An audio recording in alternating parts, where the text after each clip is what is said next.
Donc, qu'est-ce que je voulais dire? Donc là, c'est vrai que ce sont les données de la population européenne, mais avec une projection pour les années 2050. Mais en Tunisie, on commence à avoir de plus en plus donc d'allergies. L'allergie, ils sont multipliés par deux ces 15 dernières années dans les pays développés. Et Dr Boussofara, on doit vraiment aussi voir ce qui se passe chez nous. C'est très important parce que je pense que c'est aussi, ça augmente en crescendo.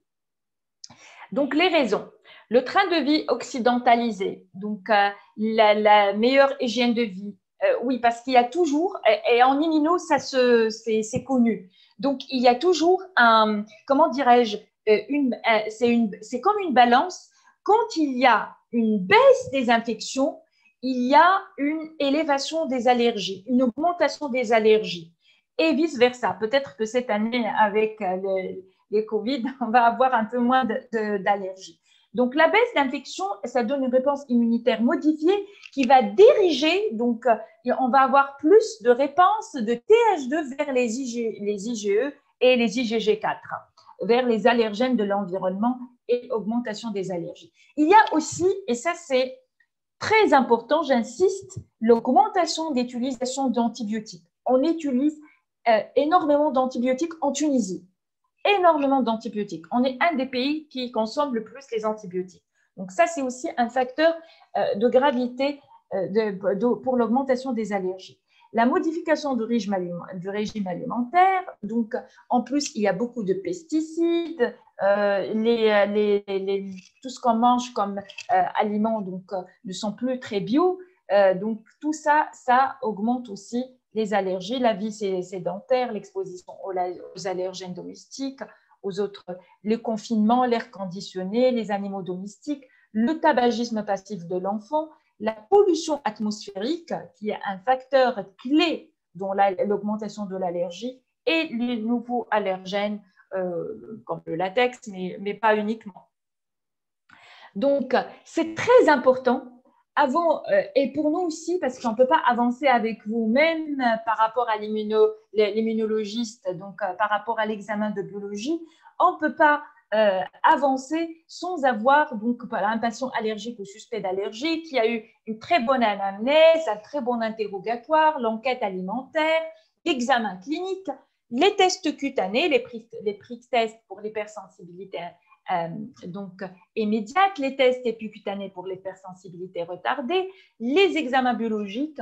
Donc là, on intervient au dosage des IgE spécifiques et on va parler après, donc pour l'hypersensibilité immédiate, on va parler surtout là de l'hypersensibilité immédiate et les tests de provocation orale aussi pour l'hypersensibilité immédiate. Le diagnostic ou non d'allergie, éviction alimentaire ou non, désensibilisation ou non.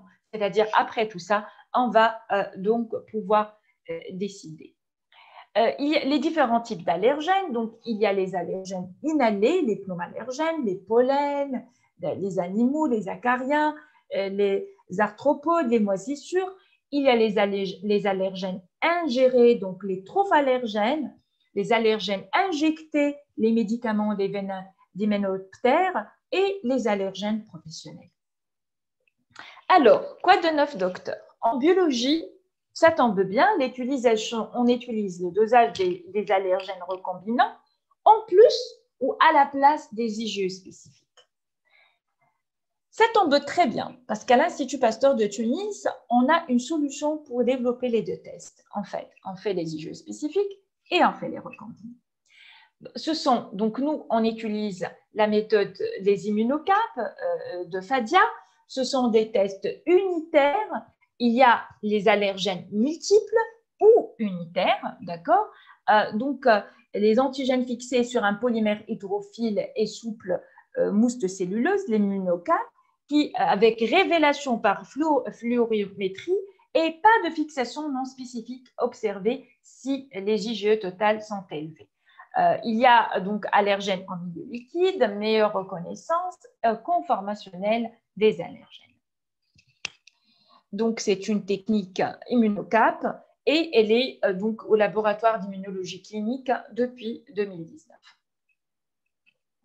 Elle permet le dosage des IgE spécifiques. Et il y a aussi les tests multi-allergéniques de dépistage, les Fadiatop. Il y a le nouveau Fadiatop où il y a pratiquement donc, une grande panoplie, pratiquement toute la panoplie des tests pneumoallergènes, uniquement, il n'y a pas Semblat et Alternaria. Donc, c'est une sensibilité de 91%, une spécificité de 93%, une corrélation avec le diagnostic clinique de 92%, mais il y a des faux négatifs. Tous les pneumoallergènes ne sont pas représentés. Je vous ai dit, bien que le nouveau, celui qu'on a, Fadiatop, il est quand même assez complet, mais je vous ai dit, il n'y a pas les Blat et l'Alternaria. Et des fois, des faux positifs, sensibilisation non responsable de la pathologie observée. Mais je vous ai dit, la sensibilité elle est quand même très bonne, 91%, et la spécificité, 93%. Donc, chez l'enfant, les premières sensibilisations sont plutôt alimentaires. Donc, ce n'est pas que les pneumoallergènes. Et là, on va parler des tests multi-allergéniques de dépistage, les Trophatop. D'accord? Donc, les Trophatop, c'est comme par rapport au respiratoire, les Fadiatop, mais ici, donc, alimentaire. On a le plus fréquent, le plus utilisé, c'est le FX5. FX5, on a Pasteur. Donc, il y a des tests multi-allergéniques où il y a le blanc d'œuf, il y a les laits de vache, il y a les poissons, l'arachide, soja et blé. D'accord? Donc, et il y a aussi donc d'autres comme le FX28, donc 7% crevettes, et qui a donc c'est un multi-allergénique où il y a crevettes, kiwi, bœuf et sésame. Le FX27, poisson, noisette, soja, blé, 7,1%, et le FX26, donc le blanc d'œuf, le lait, l'arachide et moutarde, c'est le FX26. Donc, il y a aussi des faux négatifs. Tous les allergènes ne sont pas représentés. Évidemment, vous êtes en train de voir la panoplie que je viens donc de montrer, les allergènes. Mais quand même, c'est les plus importants et les plus fréquents. Et il y a des faux positifs, réactions croisées avec les pollens. C'est pour cela que je dis toujours, et encore, et je répète, que c'est très important avec le clinicien qu'on est donc il y a toute la discussion avec le clinicien selon l'anamnèse, les signes cliniques et aussi le prick test pour savoir et s'orienter vers et faire les analyses. Maintenant, je vais parler des allergènes recombinants. C'est au quoi au juste. Donc, au fait de l'IgE spécifique, donc spécifique parce que je vais dire, je vais chercher l'IgE de l'arachide. Je vais dire, donc ça c'est le spécifique d'arachide. Ça c'est comme si je vais prendre, je vais essayer de chercher un exemple. C'est comme je vais prendre un poisson. Je vais dire tout ce poisson-là, c'est l'IgE spécifique. Mais quand je vais parler de macromoléculaire, je vais prendre la tête du poisson toute seule, la queue du poisson toute seule, l'arête toute seule, et je vais la considérer une molécule. Et le poisson devient un assemblage moléculaire. Et c'est ça donc je vais aller de la vision macromoléculaire à la vision moléculaire. Ce n'est plus l'IgE spécifique des fraises, je vais chercher une bien précise dans cet aliment-là. Voilà. Donc là, il faut commencer par la nomenclature des allergènes. Donc, par exemple, tout ce qui est arbre, c'est écrit en anglais, donc on va prendre la lettre T. Tout ce qui est aliment, donc food, ça va être F. Tout ce qui est plante, c'est graminées, c'est donc G. Insectes, c'est I. Les blés, c'est weight, c'est W, etc. Les acariens, c'est dustmi, donc c'est D. Et comme ça. Donc, la première lettre, c'est la lettre que l'espèce. Par exemple, T3, c'est un A, c'est Betula verrucosa. Donc, c'est l'espèce de cet arbre-là. G6, Effluum pratensis. Bon, c'est en latin, hein, il ne faut pas je ne sais pas. D1, c'est Dermatopteronis. Donc, donc là, c'est les acariens D1. F13, c'est foot comme F, et 13, c'est le symbole qu'on va donner à l'arachide. Par contre, pour ça, c'est pour l'extrait global. Et vous voyez, l'extrait global, c'est quand on va avoir, par exemple, l'arachide. L'arachide, il est composé de plusieurs molécules. Donc, des molécules différentes, des vertes, des grises, des orangées, des roses, etc. Ça, c'est un extrait global. Par contre, le recombinant, vous allez piocher pour ne prendre que, par exemple, je ne sais pas, vous allez prendre que la molécule rose de cet extrait global, de l'arachide. Donc, comment on va donner la nomenclature?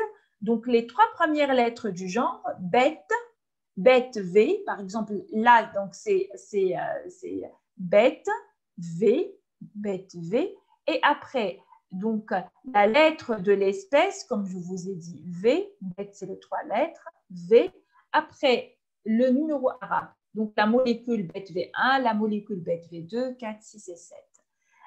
Par rapport, par exemple, tout ce qui est Phylum pratensis, donc c'est tout ce qui est pelouse, etc. Donc, fel comme ça, puis P pour la lettre d'espèce, et puis P1, 5, 7 et 12. La même chose pour les acariens, donc der pour l'espèce, P der pour le genre, P pour l'espèce, et après les chiffres arabes. Pour les arachides, ARA pour le genre, H pour l'espèce, et puis donc les différents chiffres arabes. Ça donne la nomenclature des recombinants. C'est quoi les gènes recombinants? Au juste, donc je prends la vision macromoléculaire, donc comme je vous ai dit, de la macromoléculaire vers la moléculaire des allergènes. Donc, par exemple, ça, c'est le pollen de bouleau. Donc, si je vais chercher les IgE spécifiques, je dirais les IgE spécifiques anti-bouleau. Ici, c'est T3, d'accord? T3, donc c'est l'arbre du bouleau qui est nommé donc pollen, qui est celui-là. Donc, Betula verrucosa, qui est T3. Par contre, si je vais essayer de composer donc ce T3, ce pollen de bouleau en molécules. J'ai le BET-V1, donc la molécule responsable majeure de l'allergie, c'est ce qu'on appelle l'allergène majeur. Quand on parle de recombinant, on parle beaucoup de majeur et de mineur. Donc, l'allergène majeur qui est le BET-V1, donc PR10, responsable de l'allergie, et puis d'autres allergènes qui ne sont pas donc les majeurs, qui sont mineurs, comme le BET-V2 et le BET-V4. Et là, on va commencer de parler de famille. Si on va dire le BET-V1 appartient à la famille A, la famille Dupont, et l'autre, c'est la famille, je ne sais pas, de Maurice. D'accord? Donc, et on peut avoir donc une molécule qui forme le bouleau qui est de la même famille d'une molécule qui appartient par exemple à l'arachide. C'est ça la révolution par rapport aux allergènes recombinants. On n'est plus du tout dans une logique donc spécifique de l'espèce, mais dans une logique moléculaire. Et il peut y avoir des molécules de la famille qui sont dans des plantes, dans des aliments, donc c'est ça, chez les pour les pollens, donc aussi les acariens, les pollens d'arbres. Donc ça, c'est ça la différence par rapport donc aux allergènes moléculaires. Donc par rapport au bouleau, l'allergène moléculaire majeur est le BET-V1 qui est de la famille PR10 et je reviendrai, il est responsable d'allergie. Alors que le BET-V2, c'est la famille des profilines qui donne des réactions croisées avec les aliments. Et le BET-V4, c'est de la BET-V4, il est de la famille de la polcalcie qui donne des réactions croisées avec d'autres pollens. Donc, le dosage d'IgE spécifique, c'est celui des T3 Et les dosages des recombinants, il faut doser BET-V1, BET-V2, BET-V4 et voir donc qu'est-ce que ça donne. Comme PRU-P1 et PRU-P4, c'est aussi donc, et ou FLP7, fléol, c'est aussi donc qui sont de la même famille de BET-V2 de PRU-P1 et PRU-P4 et BET-V4 de la même famille que la FLP7. Ça vous semble une montre à mesure, on s'habitue, c'est normal, c'est la première fois que vous voyez cette nomenclature, peut-être vous l'avez déjà vu, mais je veux dire petit à petit. Donc l'allergène moléculaire, là c'est au niveau spécifique, macromoléculaire, et là au niveau moléculaire, l'allergène majeur et l'allergène mineur. C'est ça la vision qui change pour les recombinants. Donc, les nouveaux tests donc, recombinants, c'est l'exemple est l'allergène fixé, donc c'est RBET-V1, donc BET-V1, donc l'allergène récepteur de BET-V1, donc le composant allergénique. Donc, l'allergène est fixé sur le support, qui est un épitope, les yeux spécifiques d'un composant allergénique du pollen du bouleau et dosage du RBET-V1, c'est donc la technique qu'on utilise. Donc, puis avec l'antigène absorbé, on a l'antigène de l'anticorps spécifique à mesurer, on ajoute l'anticorps secondaire conjugué à l'enzyme et après, donc, révélation à l'aide du substrat S et mesurer l'intensité de la coloration. Composants moléculaires, donc on compose l'allergène majeur et homologie entre les composants allergéniques d'une même famille. L'allergie mineure donne souvent, donc il y a une réaction croisée et les panallergènes donnent aussi donc des allergies croisées. Les tests cutanés et les IgE positifs pour la source allergénique, le patient est sensibilisé à au moins une molécule allergénique. C'est-à-dire, quand vous faites le test cutané ou les IgE spécifiques par rapport à un aliment, par exemple, ou autre, ou par rapport aux graminées ou aux acariens et tout, c'est que le patient est sensibilisé à au moins une molécule allergénique. On ne sait pas laquelle, mais au moins une. Par contre, quand vous allez faire les IgE anti-recombinants positifs, vous allez déterminer la sensibilisation à un composant moléculaire appartenant à une famille moléculaire précise. C'est ça la vision. Ceci ne veut pas dire que les IgE spécifiques ne sont pas importants. Ils sont très importants, mais les peuvent te donner, peuvent évoluer vers un stade de plus si le diagnostic pose souci, si on est donc dans une situation clinique un peu plus compliquée que ça. Donc, la route de la découverte des profils de sensibilisation est tracée. Donc, les extraits allergéniques sont utiles et pour, en première intention, ne permet pas de conclure dans tous les cas. Je parle des IgE spécifiques. Multiple positivité des tests, manque de précision. Les IgE pour les extraits, pas toujours significatifs. Il y a aussi des échecs des sensibilisations qu'on s'arrête au niveau des IgE spécifiques seulement, ne permettent pas d'évaluer la sévérité des réactions allergiques et contribuent parfois à des régimes d'infection trop larges. Donc, voilà par rapport aux IgE spécifiques. C'est vraiment de première attention. Ça ne sert à rien de chercher de chercher l'allergène recombinant si vous avez l'IgE spécifique qui est négatif. Ça n'a aucun sens. Vous allez chercher une molécule et dans la globalité, elle n'existe pas. Bon. Mais certains cas c'est concluant déjà avec l'IgE spécifique, mais dans certains autres, ça ne conclut pas. Donc, dans tous les cas, et quand il y a beaucoup de positivité, donc plusieurs allergies à la fois, donc plusieurs à des allergènes différents, quand les IgE spécifiques pour les extraits ne sont pas toujours significatifs, aussi quand vous avez des échecs de désensibilisation, bien que vous avez bien donc identifié l'IgE spécifique, et elles ne permettent pas d'évaluer la sévérité des réactions allergiques et, comme on a dit, peuvent causer des réactions trop larges. Les avantages des allergènes recombinants sont mieux caractérisés, très bien reproductibles et dépourvus de molécules non allergéniques responsables de faux positifs. Là, on ne parle pas de faux positifs, à part ici, je vais parler après d'une famille bien particulière, mais c'est dépourvu de molécules non allergéniques responsables de faux positifs.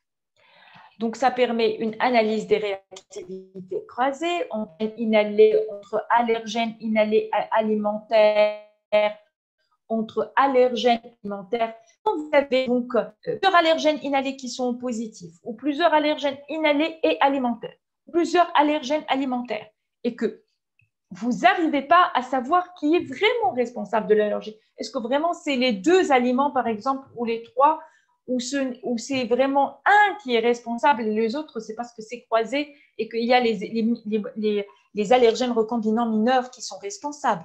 Donc là, c'est très important de faire les recombinants. Les interprétations des polysensibilisations aussi. Expliquer les textes cutanés ou les dispositifs avec pertinence clinique faible. Donc là aussi, c'est un cas très intéressant pour les recombinants. L'aide à la décision de mise en place d'une immunothérapie, notion du contenu en allergène majeur de l'extrait, parce que c'est très différent. Donc, votre immunothérapie, son efficacité dépend de la notion du contenu en allergène majeur de l'extrait. Aide aussi à la décision de faire un test de provocation orale ou non. Parce que quand vous avez un allergène majeur qui est d'une famille, qui peut mettre on ne peut pas faire des tests de provocation orale dans tous les cas. Ça dépend de la famille, de l'allergène recombinant. Donc, ça peut aider énormément aussi, et je vais vous expliquer après par les exemples comment on peut faire des tests de provocation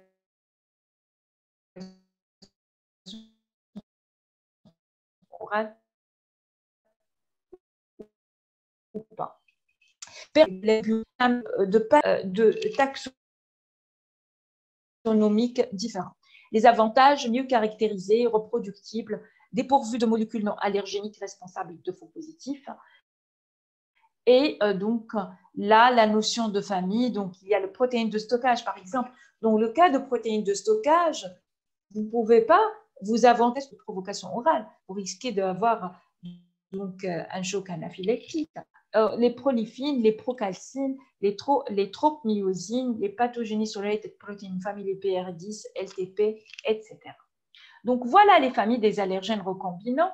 Je sais que ce n'est pas évident, que vous n'allez pas les retenir aujourd'hui, mais en fait c'est ça. C'est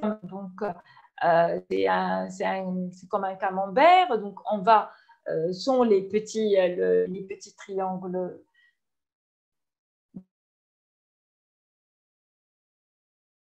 Donc, sont les petits triangles. Vous avez donc les homologues de BET-V1 que je vous ai montré tout à l'heure. Donc, les homologues de l'allergène recombinant majeur de BET-V, de T3,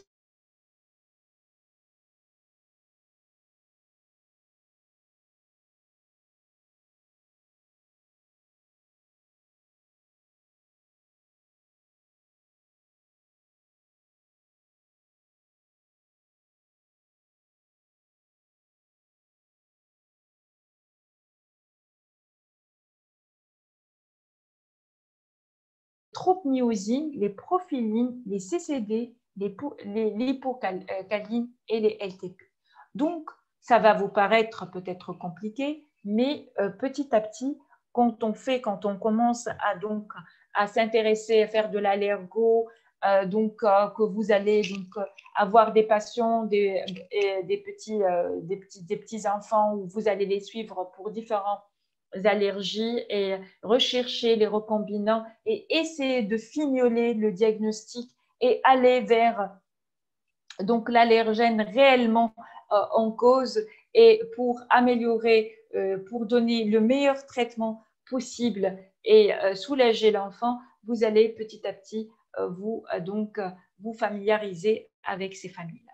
Donc, il y a les protéines de stockage. Donc, ces protéines de stockage en rouge que j'ai montré, c'est une famille très particulière, surtout qu'on y trouve les noix et les graines, comme les arachides, comme les recombinants ARA-H1, 2 et 3. Ce sont des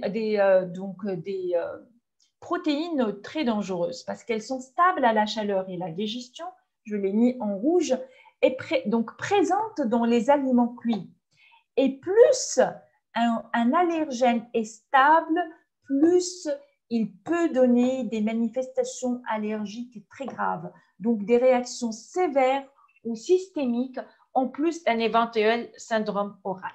Donc, les 2S-albumines sont plus résistantes, donc plus dangereuses. L'ARA H2, c'est un des plus dangereux, et peu de réactivité croisée au sein de la famille. Donc, ils ne donnent pas souvent des réactions croisées. C'est vraiment des allergènes majeurs.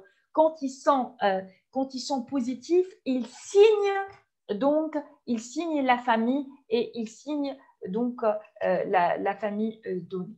Voilà, ça c'est par rapport aux protéines de stockage. Donc, et l'exemple type, c'est ARA H1, 2 et 3. Il y a les LTP, non spécifiques lipid transfer protéines, donc on les trouve dans les fruits, dans les légumes, les noix, les pollens, exemple le PRUP3 de la pêche, les cerises et les pommes, stable à la chaleur et à la cuisson, donc aussi aliments cuits. Quand je dis stable à la chaleur et à la cuisson, c'est que c'est aussi donnent des réactions sévères ou systémiques en plus du syndrome oral, et sont responsables d'allergies alimentaires sévères, fruits crus ou cuits. Donc, concerne plutôt les populations du Sud comme les nôtres, et il y a plus de 65 LTP identifiés actuellement. Donc, voilà les PRUP3, les PARJ2, le corps A8 des noisettes, les ARA-H9. Les ARA-H9, ce n'est pas les protéines de stockage, ok, mais c'est des LTP. Donc, c'est aussi des allergènes recombinants qui peuvent entraîner des réactions sévères. Et donc, voilà les exemples. Et les PR10, les homologues de BET-V1, que je vous ai montré tout à l'heure, donc celui du boulot, donc on peut les trouver les pollens, les fruits, les légumes et noisettes. Là, par contre, c'est l'ARA-H8. C'est pas la même chose. C'est l'équivalent c'est la famille PR10.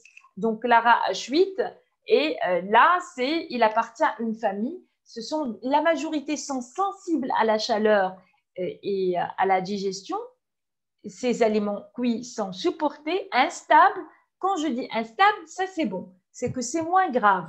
Donc, les signes cliniques des pollinoses au pollen et butylacées, allergie croisée entre pollen de bouleau et fruits, je vous ai dit, donc c'est possible, et ça donne un syndrome oral. Mais les réactions sont beaucoup moins sévères que ceux des LTP et des protéines de stockage, rosacées, noisettes, arachides au soja. Plus de 44 donc PR10 identifiés actuellement. Donc, comme vous voyez, vous pouvez le trouver comme un allergène majeur comme le BET-V1, donc d'accord, et en même temps, il peut être une molécule donc de l'arachide comme l'ARA-H8. Donc, appartiennent à la famille de Pathogenesis Related Protein, famille PR10. Là, c'est le syndrome oral, donc qu'est-ce que ça donne et tout, et associé à la sensibilisation et plusieurs protéines de type PR10. Donc, il y a les profilines, ce sont des allergènes représentatifs, pollen de graminées, surtout, FLP12, mais aussi pollen de bouleau, parce que le BET-V1, c'est un PR10, l'allergène majeur du bouleau, qui est BET-V1, mais l'allergène, donc BET-V2, et appartient à la profiline, qui est donc comme les graminées FLP12, responsable de multiples sensibilisations croisées. À chaque fois que c'est des mineurs et que c'est moins grave, vous avez beaucoup plus de sensibilisation croisée entre pollen, mais aussi pollen amylin, sensible à la cuisson et à la digestion, donc thermolabile. Tout ce qui est thermolabile, tout ce qui est thermolabile, il est moins grave, rarement associé à des symptômes cliniques, mais peuvent provoquer des réactions locales, parfois graves, chez certains patients. Implications cliniques fortement suspectées chez les patients polyléniques avec des réactions à la tomate, la banane, la carotte, le melon, l'orange. Certainement, si vous avez eu donc des patients comme ça qui ont une polynose et qui en même temps font des réactions à la tomate, la banane, la carotte, le melon, il faut penser à des profilines et qui sont donc une famille de molécules, de recombinants qui est à la fois qu'on peut le trouver au niveau d'aliments, mais aussi au niveau qui donne des polynoses. Plus de 87 profilines identifiées actuellement. Donc, panallergènes, donc voilà, il y a des fruits, il y a aussi RFLP2, donc la pelouse, l'ARA A5, des acariens, herbette V2, du bouleau, le RLO de l'olivier, donc tout ça peuvent donner cette famille des profilines. Les tropinoïsines, c'est les crustacés, les acariens, les blattes et les nématodes sont stables à la chaleur et à la digestion. Et quand je dis stable, ça veut dire dangereux. Souvent réaction sévère ou systémique en plus du syndrome oral.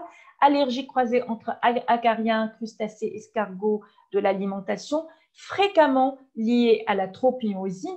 Donc, quand vous avez plutôt un terrain où vous, avec les IgE spécifiques, vous avez des acariens, donc allergie positive aux acariens, aux crustacés ou escargots de l'alimentation, il faut penser à la famille des tropmyosines et aller vers les recombinants de type tropmyosine, plus de 88 tropmyosines identifiées actuellement. Donc, il y a pour les crevettes, il y a aussi pour le homard, il y a donc les crabes, etc. Et il y en a donc plusieurs disponibles. Les lipocalines, c'est plutôt ce qui concerne les chiens et chats et donc les phanères et les sécrétions. CanF1, CanF2, FLD4, donc réactivité croisée variable selon les espèces, plus de 30, donc d'accord. Et il y a les parvalbumines, qui sont plutôt les poissons et les amphibiens, stables aussi, exemple GAT1, donc comme recombinant. Quand je dis stable à la chaleur, ça veut dire grave, quand ça reste au niveau des aliments cuits. Donc, des réactions sévères ou systémiques en plus du syndrome oral, haut degré de réactivité croisée entre espèces et plus de 47 parvalbumines identifiées actuellement. Ceci, malgré donc, ce soit des majeurs, ils ont un haut degré de réactivité croisée entre espèces. Donc, il y a le carpe, il y a le cabillaud, il y a donc plusieurs allergies majeures des poissons. Le paravalbumine, c'est l'allergie majeure des poissons, allergène de plus de 95% des patients allergiques aux poissons, marqueur de réaction croisée entre les différentes espèces de poissons et très résistant à la chaleur. Les sérums albumines, chez les animaux, on peut les viandes, les laits, mais les phanères aussi des animaux. Donc, modérément sensible à la digestion et la chaleur, c'est entre les deux, entre les moins graves et les plus graves. Ces sérums albumines, c'est intermédiaire. Réaction clinique rare, syndrome Portia, fort réactivité croisée sérologique, mais pertinence clinique non démontrée. Donc, ça peut donner ça. Et plus de 28 sérums albumines identifiés actuellement. Donc, c'est notamment, donc, il y a certains qui sont liés au lait, au pollen de chat, au poil de chat, désolé, etc.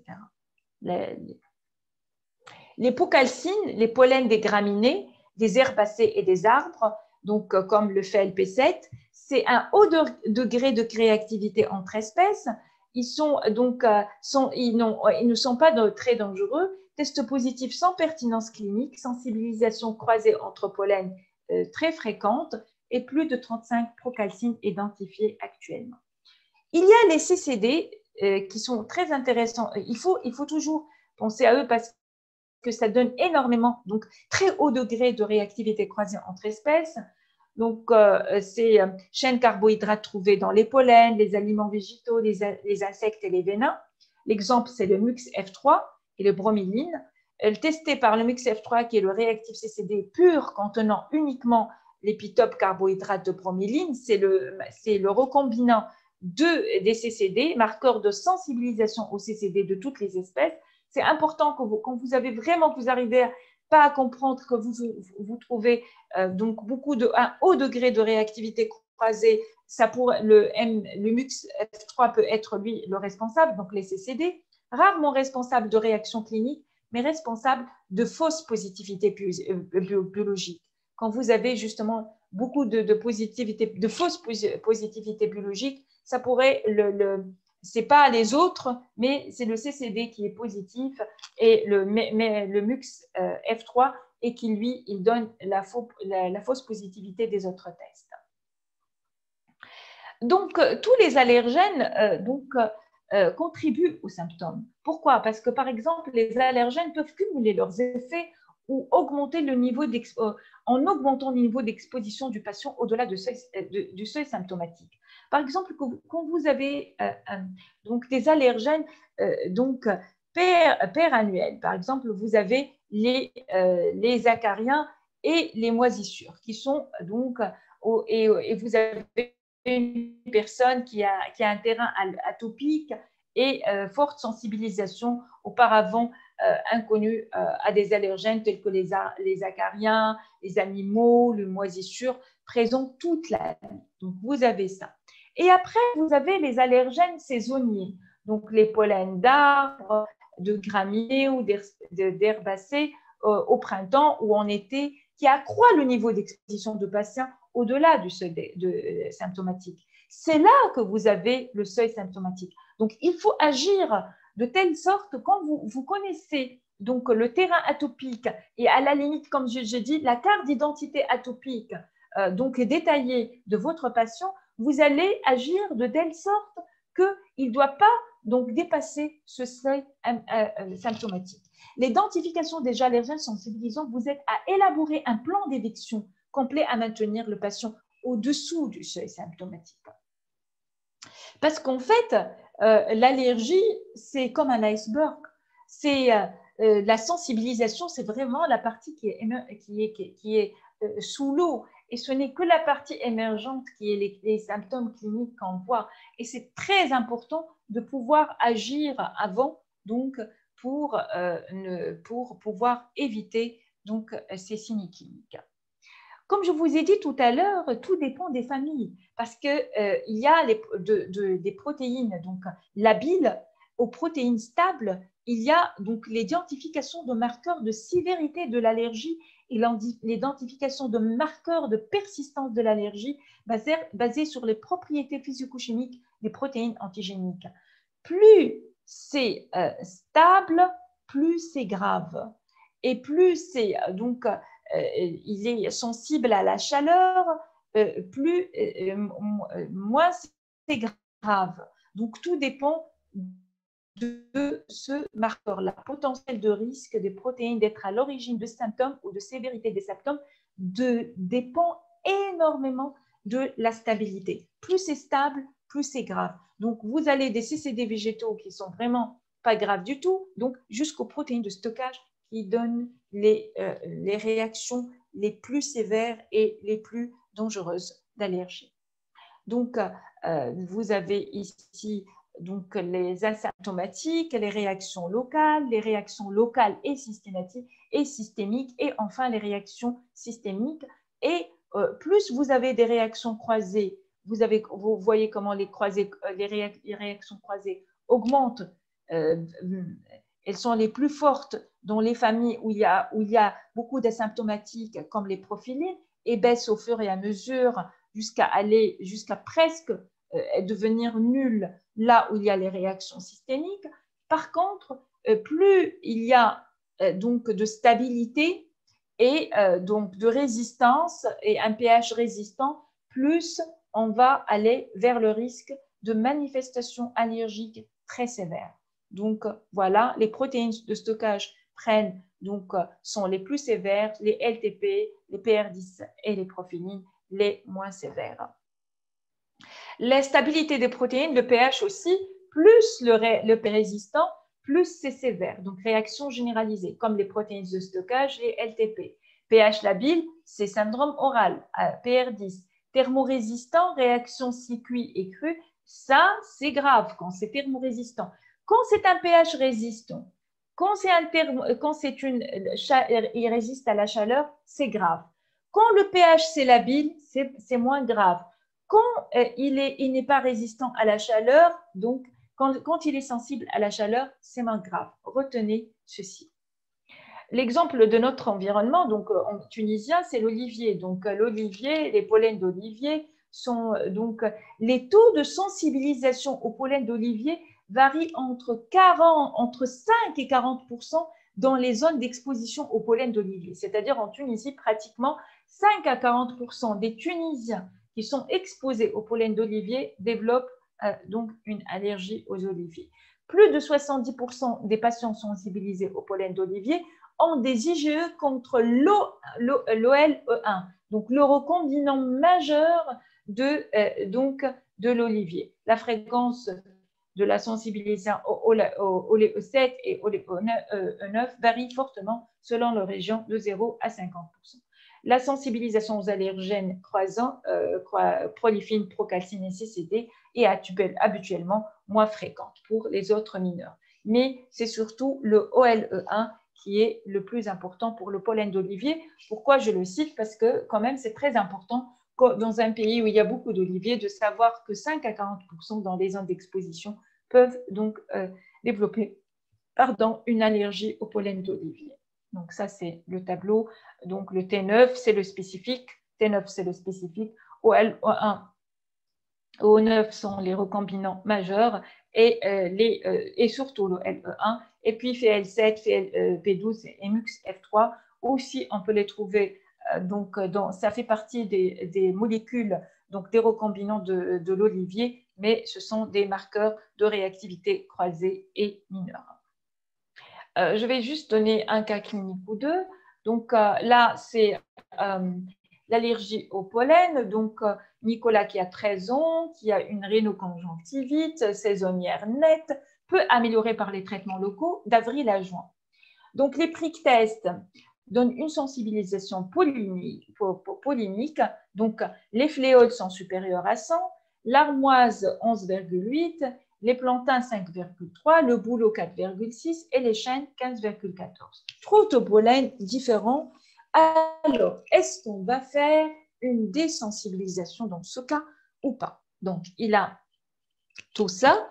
Donc, est-ce que c'est ça les exemples où c'est intéressant de faire des recombinants parce que vous avez donc une polysensibilisation. Alors, on va essayer d'aller vers les IgE recombinants. Donc, on va, le RBET-V1, qui est celui du bouleau, est inférieur donc à 0,10. Donc, là, il devient négatif. Vous avez tout à l'heure le bouleau, il est à 4,6 au spécifique. Donc, il était positif au niveau du spécifique. Mais quand vous êtes allé chercher son recombinant majeur, il est négatif. Donc, ce n'est pas une allergie réelle au bouleau. Par contre, le RBET-V2, il est à 7,75. Je vous ai dit que le RBET-V2, il appartient à la famille qui est la même famille que donc, les profilines. Donc, c'est une autre famille. Ce n'est pas la famille des PR10. Donc, c'est probablement une réaction croisée avec le bouleau. Le RBET-V4, qui a une allergie croisée avec les quelques aliments, il est aussi négatif. Donc, c'est le RBET-V2 qui a une réaction croisée avec donc, les profilines qui est positif. Le RFL1, donc le recombinant des fléoles, qui est supérieur à 100, lui, on le trouve donc à 57, et le RFLP5B supérieur à 100. Là, c'est une allergie confirmée aux graminées et une sensibilisation aux profilines. Donc, c'est les graminées et les profilines, ce n'est qu'une sensibilisation. Donc, qu'est-ce qu'il faut faire? Il faut faire une désensibilisation au pollen de graminées. Donc, vous avez les graminées qui sont positives, c'est sûr. Vous avez les profilines qui sont sensibles et vous avez le bouleau et les autres donc, qui sont négatifs. Donc, ça confirme que c'est les graminées et que vous allez faire la sensibilisation par rapport au pollen de graminées. Je prends un autre exemple qui est l'allergie à l'arachide. Donc, Maxence, 7 ans, il fait donc un paille, donc c'est un panier spécial, c'est-à-dire parce que probablement il a une allergie, donc un panier alimentaire spécial. Donc, antécédents de dermatite atopique, il a des antécédents de dermatite atopique, il a une allergie alimentaire à 2 ans et demi après ingestion d'une noix de cajou, urticaire modérée principalement au visage. Donc, le prick test à 32 mois, il donne donc des arachides donc 5 sur 15, les noix de cajou 5 sur 16 et les IgE spécifiques 32 des arachides et 15 des acajou. Donc, le médecin a décidé de faire une éviction stricte d'arachides et de fruits de colle et qu'il doit avoir son panier donc à lui pour manger donc particulier où il n'y a pas l'arachide et les fruits de coque. D'accord? Après, je vous ai dit qu'il avait la dermatite atopique. Revenu plus tard, 5 ans plus tard, pas d'accident allergique, évite toujours arachide et les fruits de coque, à coque, les huiles et les traces d'arachide. Et mange en restauration scolaire avec panier repas. Et il a une polynose nette. D'accord? Donc, le nouveau bilan à 7 ans et demi, les prick tests arachide 3 sur 8, noix de cajou 3 sur 8, les fléoles 5 sur 20 et les bouleaux 4 sur 8. Les IgE spécifiques, les arachides 28,6, les noix de cajou 4,45, les fléoles 65,3 et les bouleaux 21,5. Donc, comme vous voyez ça, il a des arachides, c'est élevé, c'est 28,6. Il y a les noix de cajou, peut-être un peu plus bas, mais il y en a. Il a les fléoles, donc à 65,3. Et il y a les bouleaux à 21,5. Est-ce qu'on peut vraiment trancher? Franchement, on ne peut pas trancher avec donc ce tableau-là. Donc, il va y avoir, et donc le médecin a demandé le dosage des recombinants. Il trouve que l'ARA-H1, qui sont, je vous ai dit, les protéines de stockage, qui est inférieur à 0,1, ARA-H2 inférieur à 0,15, ARA-H3 inférieur à 0,1. Donc, les allergènes majeurs à risque de réaction allergique sont négatifs. Par contre, le ARA-H8, qui est à 31,2. Le ARA-H8, il appartient à la famille des bouleaux, de la même famille que les bouleaux. Donc, le bouleau sans recombinant majeur et le BET-V1. Le BET-V1, il appartient à la famille des PR10. Et le ARA-H8 appartient aussi à la famille des PR10. Donc, et le BET-V1 à 12,5. Donc, c'est probablement une allergie croisée pollen, bouleau, aliment par l'intermédiaire des PR10. Et donc, ils ont osé faire, dans ce cas, le TPO, qui était négatif à 8,5, le test de provocation orale à 10 cacahuètes. Et du coup, donc, il y a eu, donc maintenant, ils mangent en restauration scolaire sans panier repas parce que maintenant, on sait que c'est une allergie plutôt à la famille des PR10, donc poulet et donc ARA-H8, l'arachide, c'est parce que c'est une allergie donc croisée avec les pollens de bouleau. Donc, il y a aussi donc, Marie qui est diagnostiquée allergique au pollen de graminées à l'âge de 3 ans. Il y a 2 ans, une urticaire et des difficultés respiratoires se sont manifestées une demi-heure après la consommation d'une pêche. Sa maman lui a donné des antihistaminiques et les symptômes se sont améliorés au cours de son transfert à l'hôpital et le médecin lui prescrit des tests immunocap pour confirmer l'allergie à la pêche. Donc, les résultats des immunocap, les graminées, donc parce que je vous ai dit qu'elle a une allergie au pollen des graminées, donc 15,3, et la pêche, 17,9. Quand on voit les tests, les résultats, c'est que ça confirme est sensibilisé à la pêche, mais et même plus fortement qu'au pollen de graminées, mais on ne sait pas donc est-ce que c'est les deux, est-ce que l'un et pas l'autre ou autre. Il faut donc aller vers les recombinants. Donc, on a cherché les PRP4 pour la pêche, qui est une prophyline, les PR10 aussi, et les LTP.